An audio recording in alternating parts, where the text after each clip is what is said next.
Before I start today's story, I want to make a quick disclaimer. Being that I'm not using my regular microphone and it's quite late, I apologize for extra bad quality. I live in a house of rules. I should explain. I moved here 3 months ago, flat number 27. The flat was a repossession. I never met the previous owner and to date know him only from the post I receive in his name.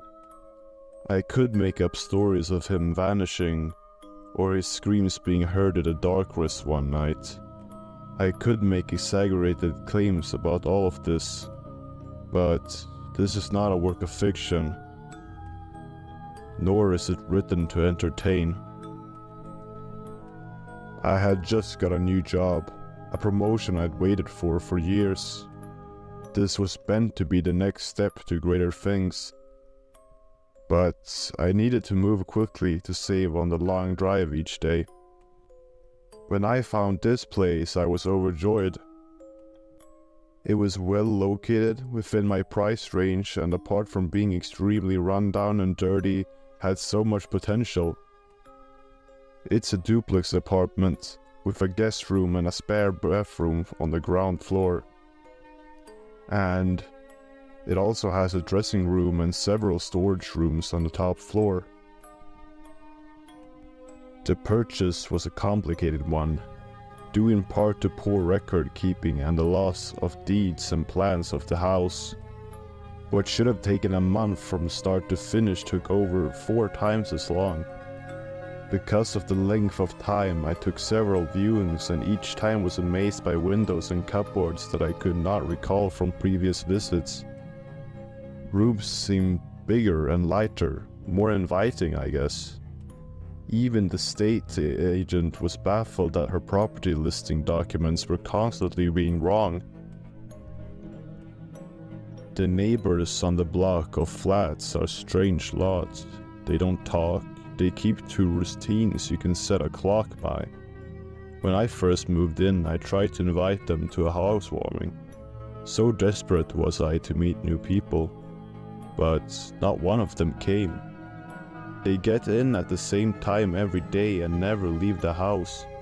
I never hear them moving around at night. One of them, a nervous man from upstairs who constantly fidgets and glances around, apologized afterward. He explained his lack of attendance was simply that he wasn't allowed to. At the time I presumed he meant his wife, but now I'm not so certain anymore. As he was the only one I had gotten to know since the move, I did my best to become friendly with him. And for a while I felt like I was making headway. But then I made a mistake about asking of the previous owner, to which he made an awkward and short response before making his excuses. I have not seen or heard from him since. The rules, as I became to understand them, became apparent over time. The first was sleeping only in my bedroom. I only slept once in the lounge on purpose, dozing on the sofa, until I woke up to my arm trapped between the sofa and the wall, a wall that was several feet away from the sofa when I closed my eyes a few hours earlier.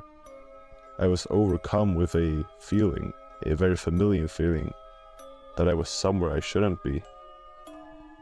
This feeling wouldn't leave me until I hurriedly stumbled up to my bed, where I only felt truly safe when I hid under the blankets like a scared child. I only fell asleep once more in the lounge after that, and it was by accident. I was woken once again with a feeling that I should leave, that I would be unsafe to stay and that I should not be there. This time, however, a sweater I had left across the room on a radiator was tied around my neck and pulled tightly enough to leave a striking mark on my throat. Another rule is guests are not welcome. The last time I had a guest, it was a friend who invited themselves by making arguments to come and see me until I relented. How could I not? Despite my concerns that I would make it impossible to air down for the weekend, I spent the entire time and terrified for their safety and pretty much drove them away with my strange behavior. But there were no events. Such things made me bold and I began to relax. I stayed awake until late, played music at night and did whatever I wanted, even going so far as feeling like I had triumphed as the house remained meekly quiet. It was almost immediately after they left that I first noticed the headache and nausea, which got worse and worse as the gas leak continued. I only just made it out before I succumbed. The walls shift, doors open some days but won't the next. The number of windows in my room increased one by one over consecutive nights, and then they were only one again. There is a cupboard at the top of my stairs that changes in sizes quite regularly. One of the most terrifying experiences of my life was when I opened it and saw it went back several meters more than I remembered. When I walked in, somehow the door shut behind me and I groped in the dark, silently reaching out for the wall I knew must be there. Yet somehow my fingers touched only air. I have no idea how long I fumbled in the dark, but it was only my panic attack rose that my shaking fingers found the wooden door. Have you ever woken up in a room with a chair sitting at the end of your bed? A chair that came from the dining room? The dining room that is down a flight of stairs and along a hallway. Have you ever walked into a room, seen a storage cup that was not there before? Have you ever observed more stairs on a staircase as you go down them than there was before when you went up? Have you ever entered a room looking for something and then gave up and left and realized over 1 hour and a half had passed? I have lived all of these things, and were I a better, more scientific man, I would have kept more running log of all of it. I probably would have found proof I need to show the world that I'm not crazy, that this is real, that this is a nightmare that I'm actually living in. Over 5 hours have passed since I sat down to write this, and when once I hope to prepare some lunch, and hope there are no drawing pins in my bread, like last week when I realized I hadn't hovered. Instead it is getting dark. I now live a life of routine just like my neighbors. I just turned off the music, no loud noises after dark, and was one of the rules. That's the rule I hate the most because it makes me feel so alone. Lights left on in rooms that are empty or too many in one room are prone to fusing or even shattering without warning. So I currently only have the glare of the screen, the television and a lamp. Soon I shall be going to bed.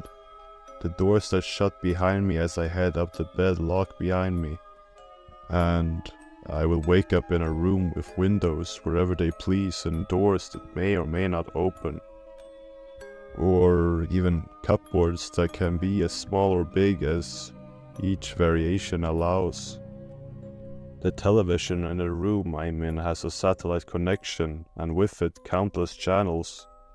Right now all are a fuss of static except for National Geographic, so I'm forced to listen to a documentary on carbonous plants as I type.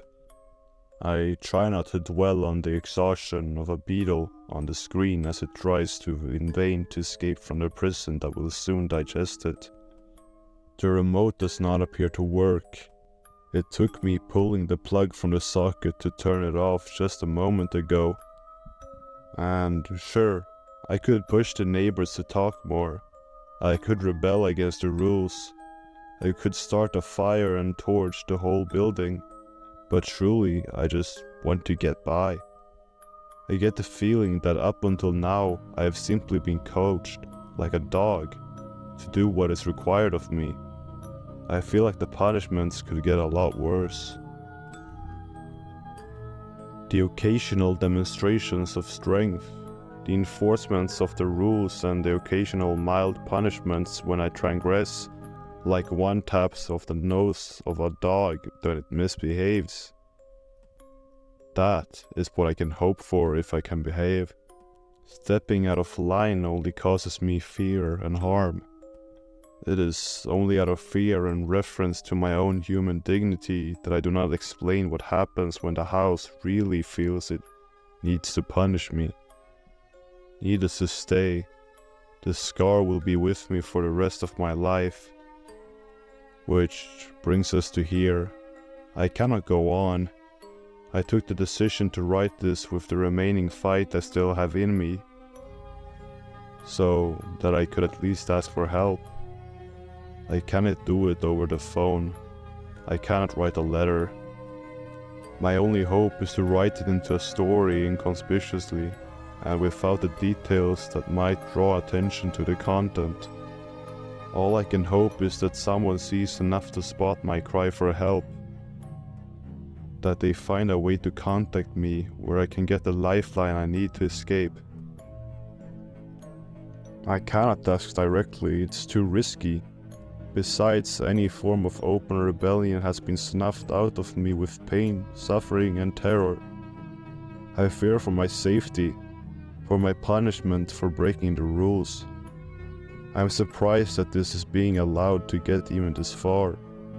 In over 1,000 words I have written, there hasn't been a power cut or computer error that has lost everything. Perhaps there's still hope. But the truth is, I'm scared.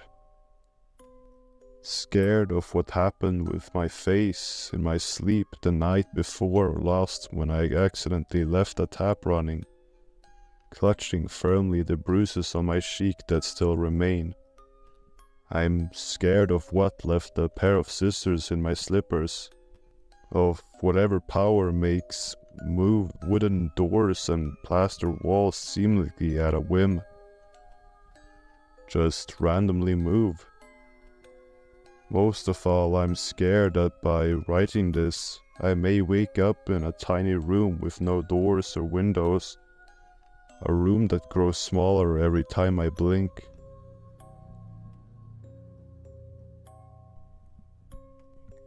Thank you guys for listening, and thank you for all the encouraging comments. I really do appreciate it, and I'll see you tomorrow for another story.